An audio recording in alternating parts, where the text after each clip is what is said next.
spending time with her husband, friends, family, including her 12 grandchildren. In her spare time, she connects and celebrates with the women involved in motorsports, taking you behind the wall about their journey of life, racing, and how they juggle everything to make it all work. Welcome to Racing Girls Rock Podcast. Strap in, window nets up, the pedals are down, and when the green flag drops, we go.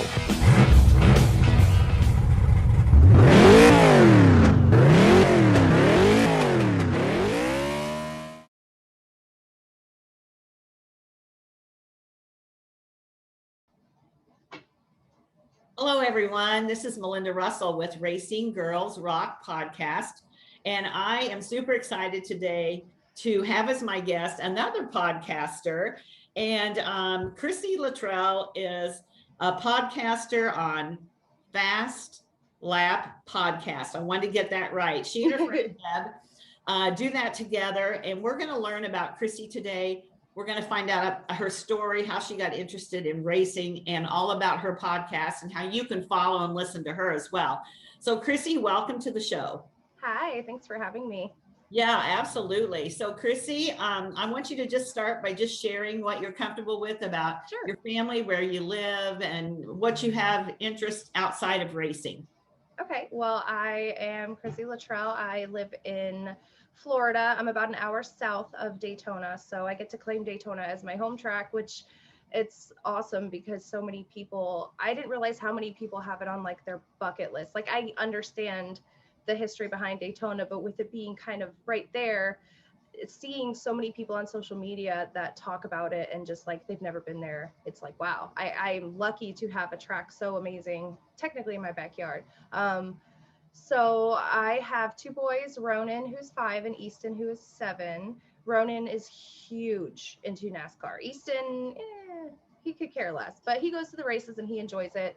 You know, we give him stuff to entertain himself, but Ronan is obsessed with Denny Hamlin. This kid knows everything about NASCAR. He uses the numbers, like we're counting down our trip to Charlotte and he's counting down the days with drivers. Like today it's 10 days. So it's Eric Almirola days and Chase Elliott sleeps until we go.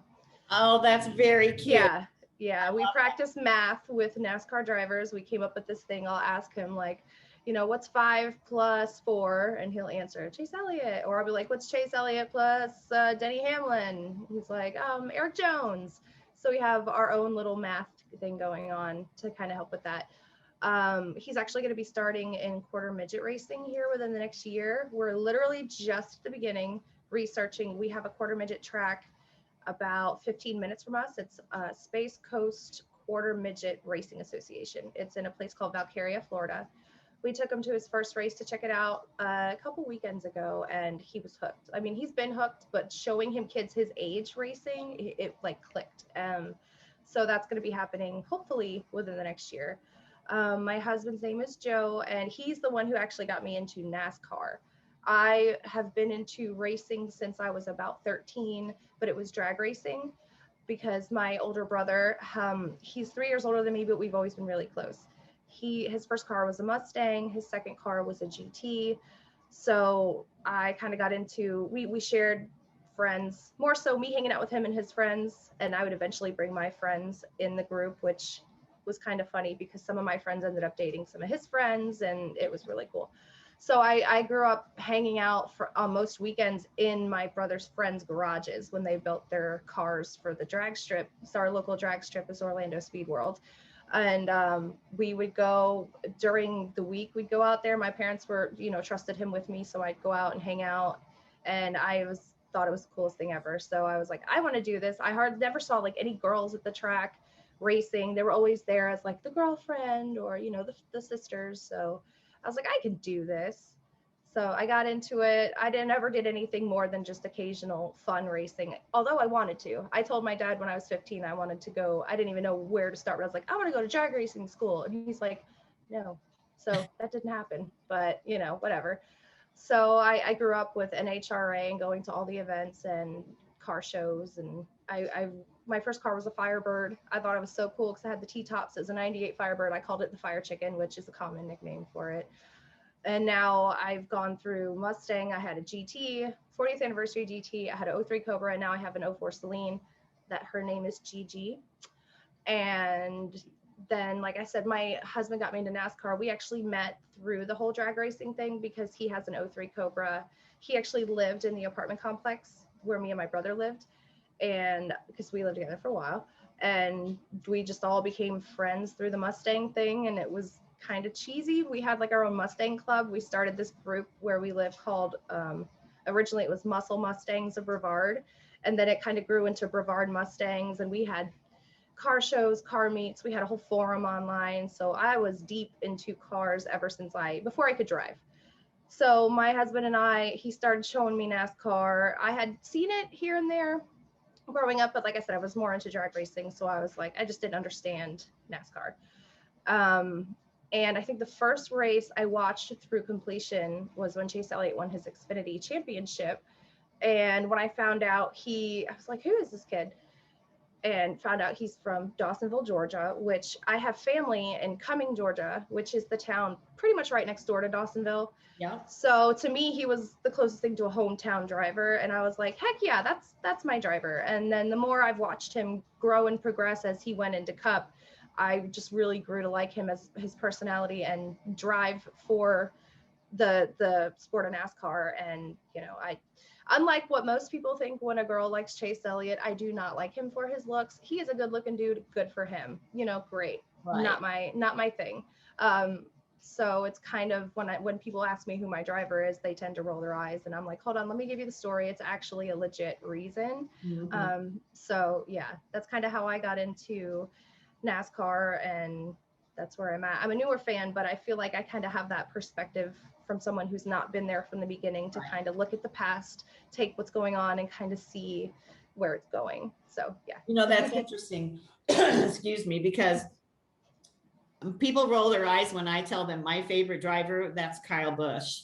I love it. And so, I have a story too, because I was at a restaurant I went to my first NASCAR race in Michigan, because I live in Michigan, so that's my home track, if you will. Nice. And my big goal for the weekend was, because we were kind of new into the NASCAR thing. My son had been racing, but I was just really getting into it, and that's been about 15 years ago, maybe. So, but my whole goal for the weekend was to buy a really cool looking sweatshirt. And I wanted something bright colors, and so I went to every hauler, because I didn't have a favorite driver. Yeah. I went to every hauler, and they're black or gray. Right. Nothing. And then I go to the M&M's hauler, and I was just like in overload, so I bought this really cool red sweatshirt with the M&M's all over it. We went to dinner that night, and this young gal and guy came over and stopped at the table, and they said, "Oh, we wanted to introduce ourselves. We see that you're a Kyle Busch fan." I wasn't going to say no. I got his jacket hanging on. Yeah, you're like, yeah. So I said, yeah. And so they sat down and visited, and they were his PR people at the time. Wow. And this was before he was married. This was when he was kind of the bad boy, the bad boy back in the day. And yeah, bad boy in training. Yes, exactly. And so we had the nicest conversation, and they actually gave me 2 hats. One said pole sitter, and one said crew chief or something, but they're hats that not just anybody can get. Right. So from then on, I was like totally Kyle Busch fan, after meeting these young people. And I've been a fan ever since, but I like all the drivers, really. Yep. There's a couple that are not my favorites. Right. But like Chase Elliott, I like Chase Elliott too. I think he's a great kid. He's a great driver, and I love his humbleness. He's so humble, and just he's from Dawsonville, Georgia, and he's never down to earth. Different. And so there's a lot of guys in NASCAR that when you get to know them, and you take away maybe the way they drive on the track, they're great people. So there's always a reason why you have a favorite driver, right? Yes, you have to get there some way. There's always a story somewhere about who the favorite driver is. Yeah, I think Ronan liked Denny Hamlin. He started liking NASCAR when he was 3, so he didn't really understand a lot of it. I think he just was drawn to Denny because he liked the colors purple and orange. Uh-huh. But then he started, more he understood and the more he watched it, like it's just full on fandom. Like this kid, he turns into like a 30-year-old man yelling at the TV. He'll be like, come on, Denny, I know you can do it. Let's go, Denny. I've got videos of him screaming at the TV. He literally cried. I have a video on social media somewhere. I forget what race it was. Oh, it was the first race Truex won this season. And Denny was so close. Uh-huh. And when he lost, because it was between Chase, Denny, and Truex, and he just started bawling. And he saw Truex leading, and like my husband was happy because he's a Truex fan. And Ronan he started crying. He was like, I know, Chase, Denny, you're not gonna win. Aww. And it was so sweet. And I'm like, oh, my husband's over here like screaming and yelling. And I'm like, could you just dial it down? Your kid's a little upset. And but he's so funny. It's true. Like everyone has a reason they are drawn to someone. And I'm like you, I like all the drivers. I mean, there's some that I'm like, if they win, whatever. If they lose, whatever. But I genuinely am excited. Like Austin Dillon wins, I'm like, heck yeah, man, that is awesome, because I know he's got a lot of people that everyone talks crap about drivers, but like he gets a lot of he does because of his family ties and him being in the 3. And same thing even for Truex and Kyle Busch. My other son Easton likes Kyle Busch, but like I said, he's not really into NASCAR, so I think it's just because of the candy, which most kids like him for. But I wasn't a fan of Kyle Busch last year with the whole Chase thing when they spun out, but I respect him. I actually met him because we went to the award ceremony back in Nashville when they had it in 2019, and I met him and Samantha, and they are the sweetest people in the world. Sam is an absolute doll, and it breaks my heart right now what she's going through with her infertility. But I told Kyle that he was my oldest son's favorite, and he was like, smart man, and he took a picture with us, and he was so cool and so down to earth. I mean, you got to have someone, like I know a lot of people don't like him because of his personality and how he is, but what kind of gets me is it's like, would you say the same thing about Dale Earnhardt back in the day? Like if we had Twitter and social media when Dale Earnhardt was around, it's the same thing. And even down to Noah Gragson, I know some of the stuff he's done. I'm not going to put a lock and ball and chain on someone's ankle for stupid things they've done or said. I'm just going to look at, for me in NASCAR, I'm looking how they're performing on track, what they're doing for their sponsors, doing what they can for their career. And some of those guys are really good with their fans, their sponsors, and people that don't like them, fine. You know what? They're not for you. So I respect that.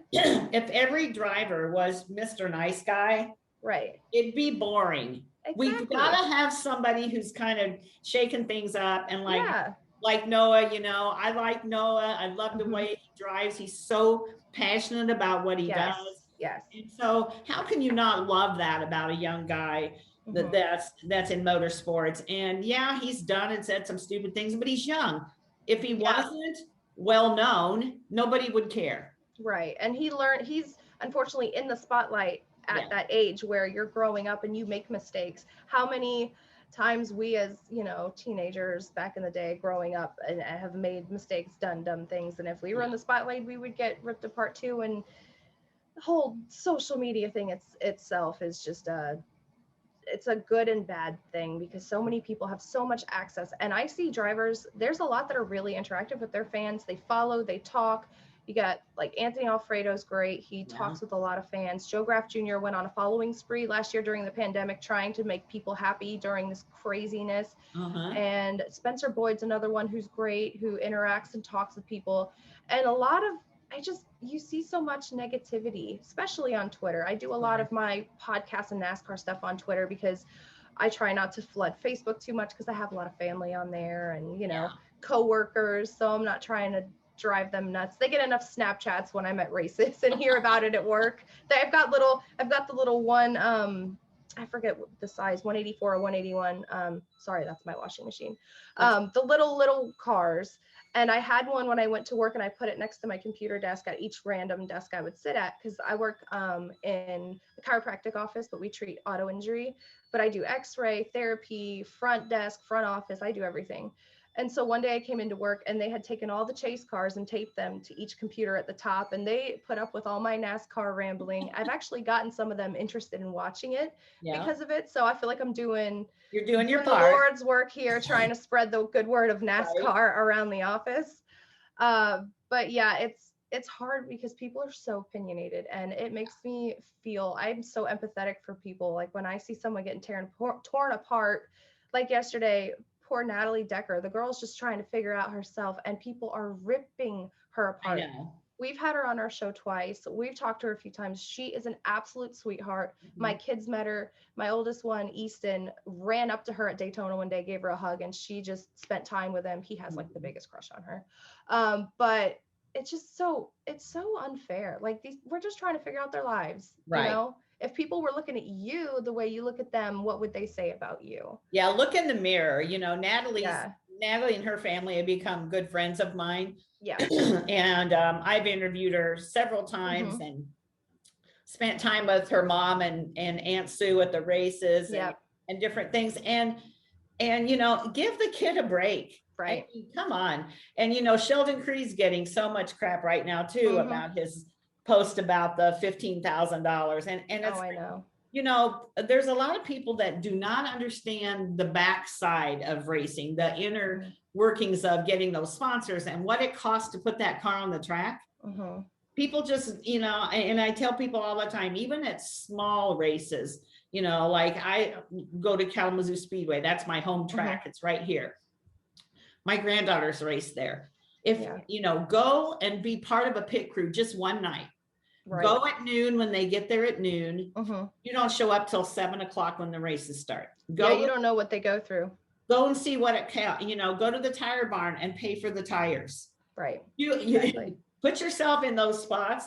And sit in the stands and criticize because it's a whole different perspective. Absolutely. And then you get torn apart for standing up for them. And that's why kind of like part of where, like with our podcast, we're trying to promote the behind the scenes people. We love having drivers on, but our thing is we love to talk to people in the background that don't get time to talk about their experiences, the people that don't get the attention they deserve. There's a lot of hardworking people.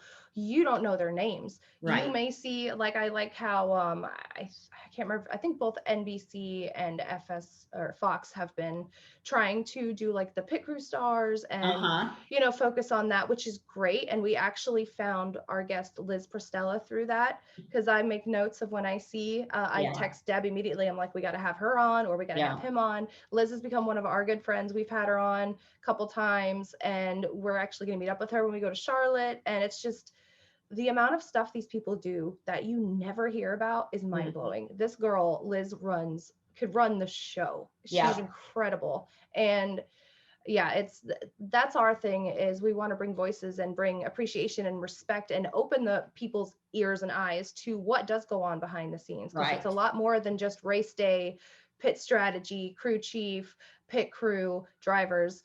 It's them and then the whole army behind them. And some teams like Starcom, like Charlie Langenstein is one of my good friends. Starcom's got like 15, 20 employees, and they're tearing down a car and rebuilding it for the next week, you know, and they don't have as much money or resources or people as, say, Hendrick, who has like 600 employees. Exactly. And then people berate Quinn Houff, and it's like, I get it. It's frustrating on the track, but these are human beings, guys. Like, calm down. It's a little frustrating, but so you can't fix it. That you know Liz, because I met Liz probably 4 or 5 years ago.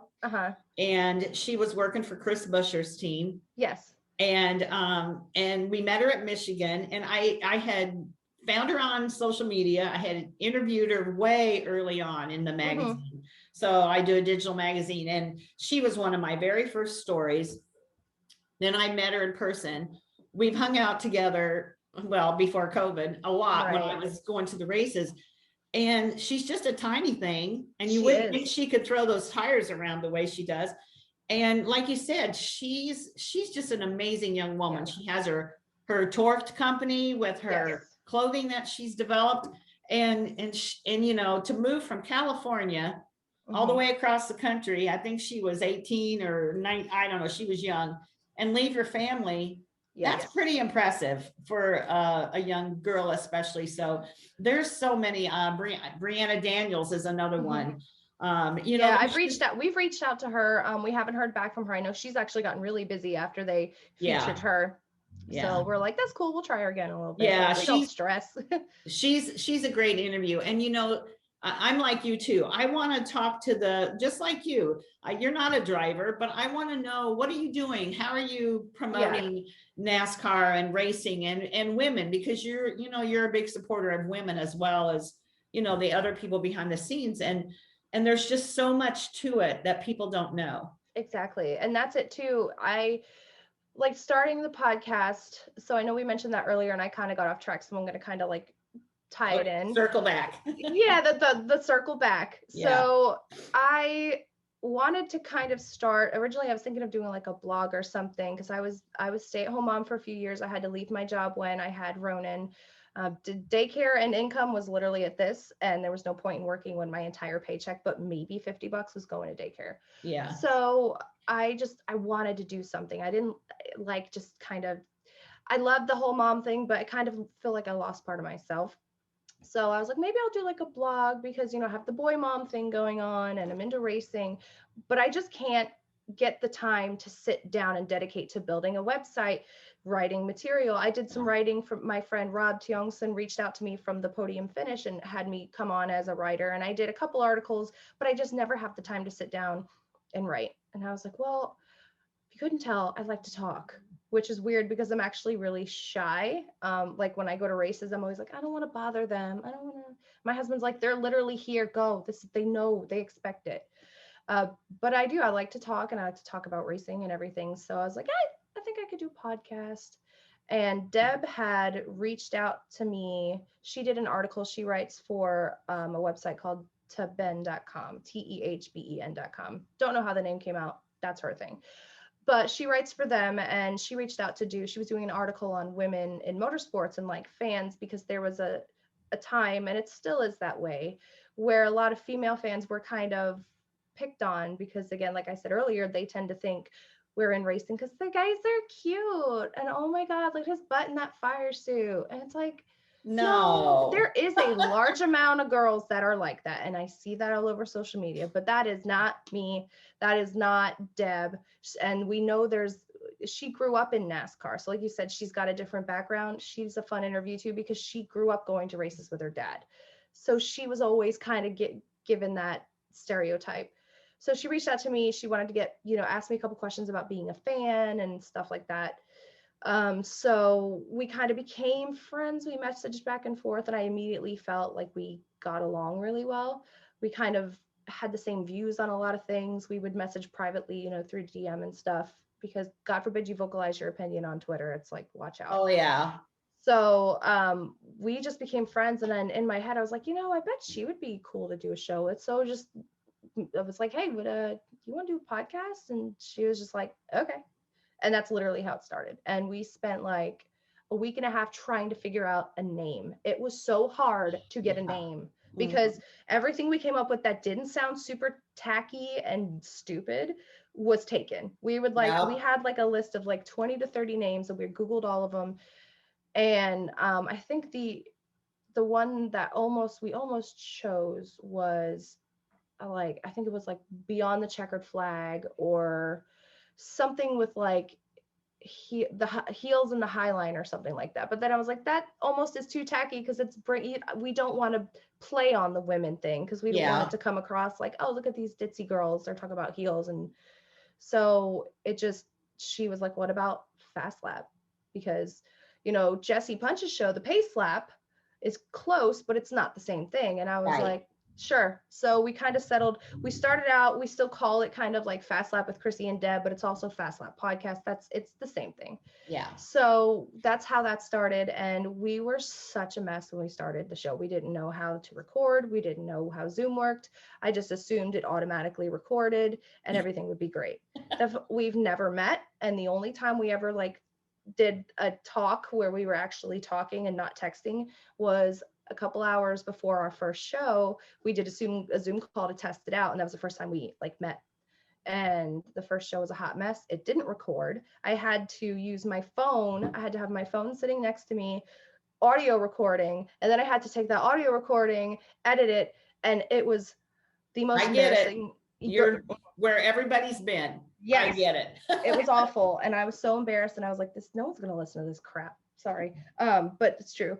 And so we just kind of kept rolling with it, and through her interviews for that article, thankfully she had a couple connections that we were able to have come on the show, and from there we have no idea how it grew the way it grew, and we were just expecting it to just kind of be like, we're just doing this for fun, but it, like, out of nowhere, just kind of got bigger than we thought. And it's not huge, but it's gotten way bigger than we thought it would, and we just have so much fun doing it. We love talking to people, we love hearing stories, and some of the people we talk to, like, no one asks to talk to. Like, we had Rich Pickerel on a couple weeks ago. He was a former transport driver for Hendrick, and the stories he told us about a young Chase Elliott being a little prankster with him, and it was just hysterical. And also with Brent Wentz, who is amazing. He's been everywhere. He's the Indy 500 winning spotter last year.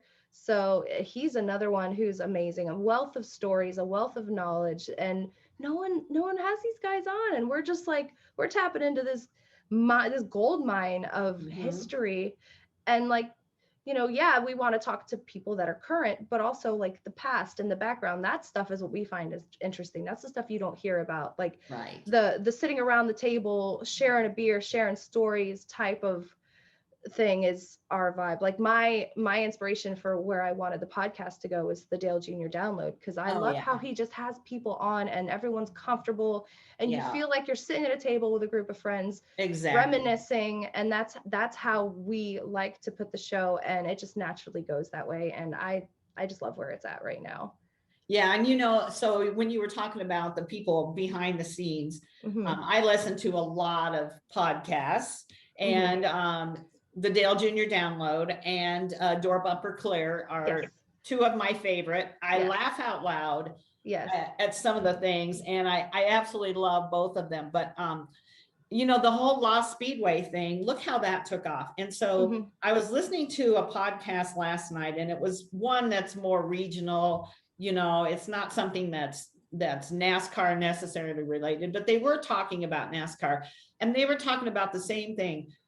There's guys who should be in the Hall of Fame, who've never been there or who've never gotten there, because people don't really now, like, maybe there's even some they mentioned I'd never heard of.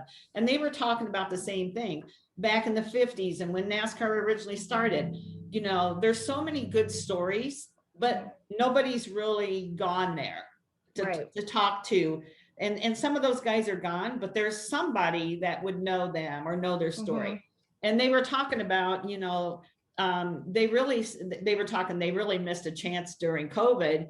They should have been doing that. And so, but you have to have the thoughts and the ideas, but so interesting, because honestly, I was never a history buff, but the whole NASCAR history, like Lost Speedways, I watched every episode of the first season, binged it. Yeah. I was just like, oh my gosh, this is so cool. I love these stories. And as a writer, and I owned a weekly newspaper years ago. And it was called The Good, the little tagline was The Good Newspaper. We didn't print the court reports. We didn't print the alcohol accidents. We did human interest stories, school, and that's what I love. I love hearing your story. I love hearing somebody else's story about why they got interested in racing. And there's so many out there. Like you said, we haven't even begun to tap into those people. Absolutely. It's crazy because you don't think about, like you said, you don't think about it.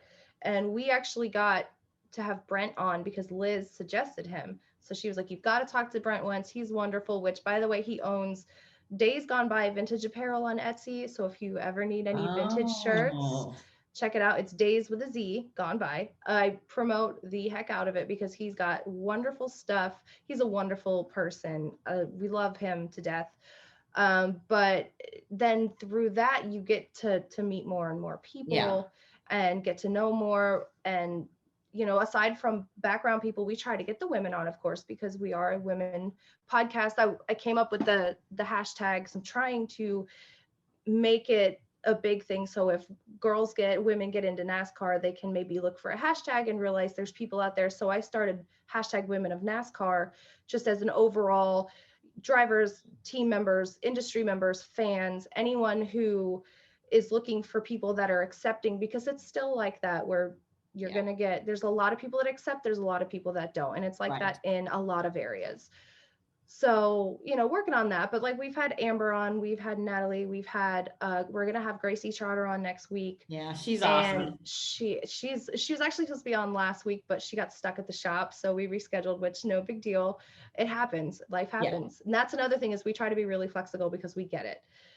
We've also had Hannah Newhouse on, Jessie Punch, you know, all those girls, Emily Butler, who does the social media for Truex Management, all these wonderful women who are awesome. They have their own personality, but they are doing their job and they're kicking butt doing it. And it makes me so happy to know that there's so many women out there that are doing it and working hard. And, you know, one day I'd love to be able to talk to, you know, Jamie Little and Caitlin Vincey and all of them. So we're working on it.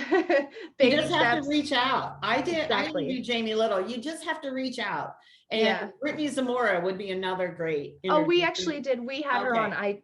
She was one of the first drivers we had on, and she's wonderful. She's fun. And I hope to see her. She's been doing good this past season. I'd love to see her get some more success. I can't wait to see her and Gracie start moving up in the ranks. I've actually met Haley a couple times, Haley Deegan, at the track, and interacted with her on social media a few times, but now she's getting big, so we're working on reaching out to her as well. But it's just, to us, it's like you said, you just reach out. Our thing in the beginning was we were so nervous because we were afraid of the no, but we got to the point where we were like, okay, so they say no, you ask someone else. Move on. Exactly. Exactly. And that's where we are. We had one of the biggest guests, one of my favorites. I have a lot of favorites. Every time I get off the show, we hop back on to do like our own little decompress. We always say, oh my God, I love them after we get off, because we have so much fun with these people. But one of my favorite was we had Eddie DeHaan on. Oh yeah. About a month after the championship. And I love him, not only for being on the 9 team, but he's also from Long Island, which is where I'm originally from. And I listen to him every race, and I just love the way him and Chase they vibe. And talking to him was like, it was so fun. And he's a great out of body experience, huh? Yes, yeah, absolutely. And he said he'd come back on this season at some point to check in, and I can't wait to have him back. And I told Deb, I was like, you know what? One of these days I'm just gonna work my way through the whole Hendrick team until eventually I get Chase on. Yeah, there you go. That's my end of the road. Yeah. Goal one day to have him on. It's interesting though. They're just people. Exactly. And they all put their pants on one leg at a time, as the old saying goes. And you just have to reach out. And yes, they're busy. It's race season, and they're, especially if they just want to race, and they're, on every social media thing you can find.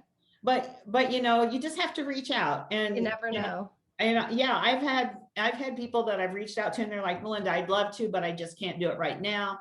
Come back, and so I just have my running list of people that I'm going to go back to. Usually in the off season is better, but the bigger names. Yeah. But it's so great to talk to someone else, you and Deb, doing kind of what I'm doing, only different, but similar. We're going down the same path. Promoting women, and I'm not against the guys at all. I love the guys, would interview them as well, but the women tend to not always feel as comfortable in their situation. Last year I had about 15 events scheduled at NASCAR tracks. Nice. And the point of the point of those events were we were going to have 2 or 3 women on a panel. You'd be able to, come to the event, or maybe it would be in the infield on a stage. They were all different. But to encourage women to come to the track. Yes. Because a lot of women think, oh, racing is for my husband. Racing's for guys. And it's not. Women are the fastest growing demographic in motorsports. And so have something for women to invite them, to make them feel like this event is geared towards you. Let the men come You're with welcome you. and accepted. Right. And that, hey, we want to show you that racing is for women, you know? And so anyway, hopefully we'll get back to that maybe in 2022. Fingers crossed. We're hoping, yeah, we were supposed to, the biggest event we were supposed to do last year was the Xfinity Championship race in Phoenix. Nice. And of course that got canceled. So maybe, you know, we'll be able to do something this year, but hopefully we're going to get those going, and you guys would be great guests to have on our panel. So I'll keep you updated on that. But absolutely, I'd love to, especially if you're in Florida, let me know. Cause like I said, Daytona, Miami, I'm right there. And if I got to fly somewhere, I will take a mommy vacation. And yeah, there you go. Absolutely. So yeah, you know, you were talking about Daytona, and it really is a bucket list for so many people. There's no place. I mean, I love Phoenix. That's one of my favorite tracks, but man, there's nothing like Daytona.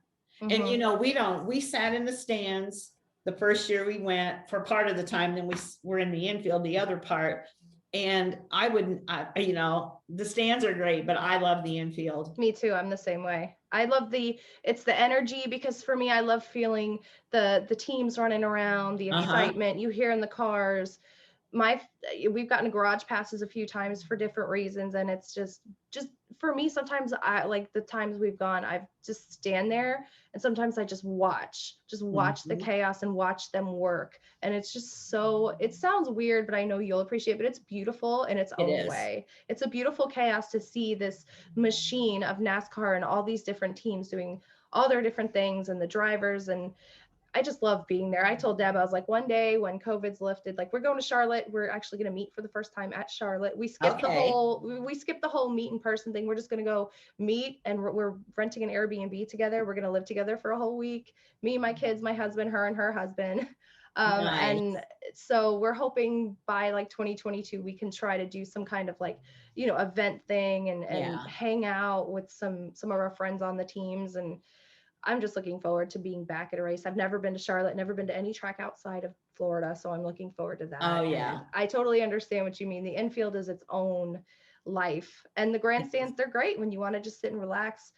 I'm the type, I can't sit still though. I love to keep moving and see everything. We change seats every time we go. We'll sit at pit entrance. We'll sit at pit exit. We'll sit at the start finish, you know, everywhere. But my thing, every race, what I do with Ronan now, I grab him, and depending on where we're sitting, about 10 to 15 laps to go, I'll take him and we book it to the start finish line, because he loves to watch the drivers do their burnout, their winning interviews. Actually, at the Clash last year, we ran down to see Eric Jones when he won, and we were there just looking, and the woman pointed and pulled us down to give him the flag. Well, we run down there. My son is extremely shy. He rejected the checkered flag. I don't know if you watched that race, but Eric tried to give him the flag, and he just stood there and stared at him. And I was mortified. I'm like, I am on national TV. My kid is staring at Eric Jones like good this. Michigan boy. Because he thought Eric Jones stole the win from Denny. He didn't realize Denny Hamlin was a lap down and was pushing Eric Jones to the win because he's his teammate. So he was so mad at Eric, and it went viral. I was blown up. I'm sure I saw it, but I wouldn't have remembered. So yeah, that's okay. And I had to go on, my husband does Reddit. So I went on the NASCAR Reddit, and he was like, everyone's talking about it. You got to go on and clear it up, because people were saying Eric Jones took the flag away from him. And they were saying bad things about him. So I had to go on and explain. I had to prove it was me, like take a picture with Ronan and, you know, all this stuff. My phone was blowing up for like a week straight. I ended up having someone from Toyota Racing reach out. He's like, we want to make this better. Eric feels bad. He wants to see Ronan. So we got to meet and hang out with Eric for a little bit the day of the 500. And of course, I'm talking to him this whole time. And I'm like, Ronan, when you see Eric, you can talk to him, right? You're going to talk and interact. He's like, yeah, he's skipping. We're walking past all the trailers, the RVs. We get to Eric's RV. He comes out. He's like, hey, Ronan. And Ronan's just like staring at him. I was like, here we go again. Like, he does it to everyone. Ever since he was an infant, people will come up to him. Oh, hi, sweetheart. And he just stares at them. And I'm like, If he met Denny Hamlin, he would probably do the same thing. And he loves Denny Hamlin. I was going to ask if he'd ever met Denny Hamlin yet. He kind of did at the 500 this past year. Of course, it was before COVID. They did a Q&A before the 500. It was a ticket package with Denny. They had originally announced they were doing one with Chase Elliott. So I bought the tickets to go do the Q&A with Chase Elliott.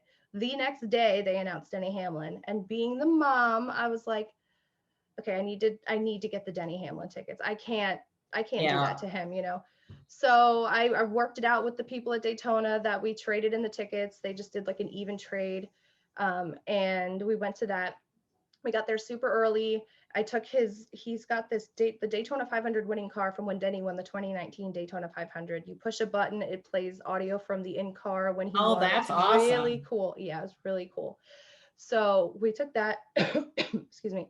And I was like, all right, when it's over, we were sitting front row. So Ronan's on my lap, just staring at Denny with these eyes. So when they were wrapping up, this woman behind me, we had kind of talked before it started about how much Ronan likes Denny. She's like, go ahead, go run, get him before he leaves. So I got Ronan in my arm, and Easton is sitting there, and the woman's like, I'll watch your other son, like, just go. So I throw Ronan in my arm. I've got the car in the other hand, and I'm running up, and I was like, Denny. And I was like, I explained to him, I was like, this was the little boy who got mad last week because he thought you lost. Like, he loves you. Could you sign it? And he looked at Ronan and smiled and signed the car. And then when they did the intros, again, we parked our butts right next to that stage super early. Yeah. And we were right up against the stage. And when I put Ronan on my shoulders, and I was actually leaning on the edge of the stage a little bit because I wanted him to get the high fives. And Denny walked right by Ronan, and he stopped, looked at Ronan, and it looked like he kind of remembered him, and he handed him the Coke bottle that he signed while he was walking. So he recognized him. Yeah. And that was so he didn't officially meet him, but he made that connection a couple times, and that was, and he will. Yeah. And he was so excited. And we also had his shirt signed because at Daytona, you know, they have the glass windows. We ran up, Denny was there, and I took Ronan's shirt off because I had nothing for him to sign because I wasn't expecting him to be there. So, and this was the week prior. So, and I just like ripped it off him and shoved it under the window, and he laughed. Denny laughed because he saw me just pull it off of him, and he signed it. Yeah. And with a smile. So yeah, he ended up having a really good Daytona 500 that year. Sounds like it. Yeah. I was actually there at that. Were you? Yeah, I was. Such a good race. Yeah, it was. Until the end. But and the weather was not 100% even, but you know. Yeah. That's Florida. racing, right? Yeah, and Florida. Yeah. Yeah, so it's a lot of fun. We have a lot of memories and stories that we're looking forward to telling one day when he's older. Right. And you know, that's the thing where, you know, you're talking about your family. It's not something that your husband's off doing alone or you're off doing by yourself. It's something that it's a family sport. Right. You know, a lot of sports are, but I think NASCAR is more of a family than any sport. My kids played basketball. They were in, my girls were in cheerleading. My son played baseball, all these sports. Yeah, it's great. And you make a lot of friends, but it's not the same as your racing family. It's a whole different feeling. Absolutely. And unless you've felt it or been involved, it's hard to explain to people. Yep. You know, now that we've met through Zoom, if you reached out to me and said, Melinda, I'm coming to Kalamazoo, I need this, or can you get me this, or how can I help? Yeah. I'm going to jump through hoops to do whatever you need because you're family now, right? And so that's just how it works. And I love that part of it. That's how I feel too, because it's also, I think NASCAR is, except for the whole COVID, I feel like NASCAR is the one sport where fans get the most opportunities to interact with their drivers. They get the closest to their idols than most other sports do. And so it's so welcoming. It's just heartbreaking that social media is as ugly as it is, because when you do go to a race, you have your bad apple here and there, but it's usually someone who's been drinking since 4 a.m. and they're off the rocker. But everyone I've ever met has been really nice at racetracks. We've made so many friends, and it's you know, my one thing I say to people is you have to go to a race. Like, even for workers, I'm like, one day I'm going to try to work it out to where I can bring all of us to a race and give you guys a real experience. Because watching it on TV is fun, but to some it could be boring. But when you go to that track and you hear those engines start, the little kid in you comes out and you get excited. It's the best. Absolutely. So I agree. There's nothing like an actual race. And that's what I try to tell people. Just go to one race, even if it's a short track race somewhere close to where you live. If you've never been to a race, go to a race, a drag race, a circle track race, asphalt, dirt. I don't care what it is. Anything. Any kind of a race, experience it for yourself. Go into the pits if you can. Get the whole experience, because I watch it on TV when I can't be there, but it's not the same. It's like going to a pro football game in live and watching it on TV. There's nothing, it's not the same. So we have to get more people at the track, and especially we got to get those women to understand that it is for them, and we want them there. And there's so many opportunities. Another thing I do, because I have granddaughters that race, and they're not going to be the next NASCAR girl. They're just not. But would they like to be involved in that, in some kind of racing, job? There's hundreds of jobs that women could fulfill and be involved in racing. And that's another thing that I like to, educate women and educate young girls on. Hey, you like photography? You could be the team photographer or whatever it might be. Absolutely. Or you like travel? You could be the one booking all the hotels. You can be PR. You can do anything. Back when I was saying I wanted to do drag racing school, I don't even know, that wasn't even like an actual school to go to, but I thought so. But the thing is, if I would have known back then about even NASCAR and even the drag racing scene, NHRA, anything, if I would have known back then that I could still pursue a career in motorsports, I have no doubt in my mind I would have had a job, because I'm the type of person, when I put my mind to something, I do it. And that's how I got into X-ray and everything. And so to me, this is the closest. If this is the closest I get to having a career in NASCAR, it's still fun for me. I'm talking to people in the industry, and I feel like for the most part, after we have a show, our guests usually become, like you said, like family, like friends. We keep in touch with these people. We make genuine connections. Right. And when we interview them, we try our best to come up with questions that they're not normally getting asked, because they get the same questions, the car, the track. How did you feel when the car wrecked? Yeah. Well, how do you think I felt? Yeah. What happened in turn 3 on lap 75? Like,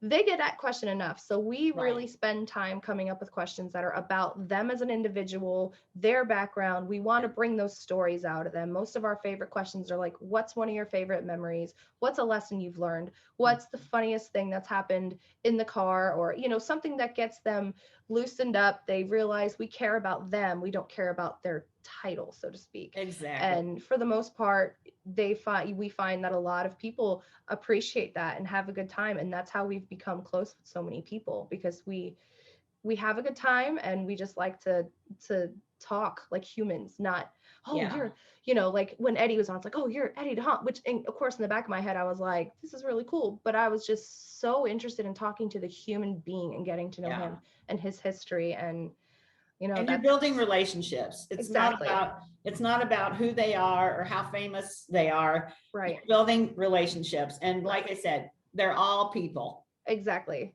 They have cool jobs. That's about it. They've got cool jobs.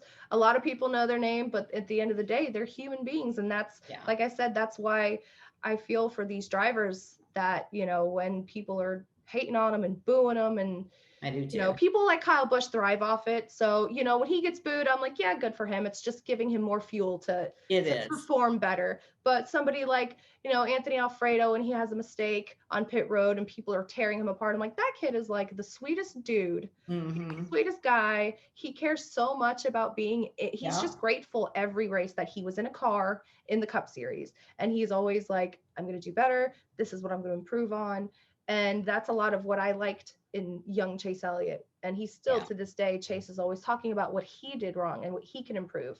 He was always so hard on himself. He still is. He's better, but he's so hard on himself, even if it was something that he had no control over. Yeah. If he got wrecked out, he will still find something that he could have done better. Yeah. And that's a good and bad thing. It's good because he knows he can always improve, and he's not one that thinks he's too good, but he needs to realize, give yourself a break once in a while. But it's racing. Yeah. Racing. And That's what I love about it. So I agree. I look forward to talking to a lot more people coming up this season. So why don't you share now? How can people listen? Where is your podcast at? And whatever else you want to share, because I want people to get on and follow you and listen to your podcast. Of course. So our podcast has a social media page on Twitter. It's at fastlap_podcast. And then I have my personal account, which is at CT Luttrell, LUTTRELL 9. And then my co-host Deb is at Deb DEB_Nicole 38, because it's Anthony. She's an Alfredo fan. So okay. And then we do have an Instagram, but it's not that active. It's also fastlap_podcast. And our show can be found on a lot of the main podcasts. There's Apple Podcasts, iTunes, iHeartRadio, Spotify, Podbean, Podcast Addict, and our main page is on Buzzsprout. So if you just Google Fast Lap with Chrissi and Deb, we'll be there and you'll find us. So. All right, that's awesome. And I will meet you one day in person as well. I know we will. I won't be at Charlotte this year, but I will be at Phoenix for the championship. So maybe you guys will have to take a mom trip. I have not totally closed the book on that. I would love to be able to go, especially if Chase somehow gets into the championship and we pull off a second win. If he doesn't, it's cool. I get it. But and I'll tell you, Melinda, we'll have to have you on our show one time too. Okay, would love to. Garrett, so I'd love to do that. That sounds great. Absolutely. Well, Chrissi, I appreciate that we finally got our schedules to match up. Yes. You know, you're a busy mom, and I'm trying to build a barndominium, and it's oh my gosh, yeah. There's we're a little bit homeless. We sold our home last November. Mm-hmm. And we've lived in our RV, which is okay. Most married couples probably would be divorced by now, but my husband and I get along great. And I absolutely loved being in Arizona part of the time, where my daughters and grandkids, some of them are. And honestly, I could live in it full time, but my husband needs some space. So understandable. That's my goal one day. He has a welding business part-time. And so that's kind of his thing, where, you know, this is my thing. And so he has to have a space to do that. So we're working to build a barn dominium. And if you don't know what that is, you should Google it, because it's really, really cool. But I will see you at some point and meet you and Deb, and I'm excited to do that. And I'll be listening as well. And anytime I can help or do anything for you, you let me know. So thank you. Been great to meet you, and I hope you enjoy the rest of your weekend. Thank you. You too. You have a great day. Thanks for having me on. Oh, you're welcome, Chrissi. Thanks. Bye. Bye. Thank you for listening to Racing Girls Rock Podcast. Follow us on Facebook at International Women's Motorsports Association, or on Instagram and Twitter at the IWMA Nation. And if you know someone that should be on our show, drop us an email at iwmanation@gmail.com.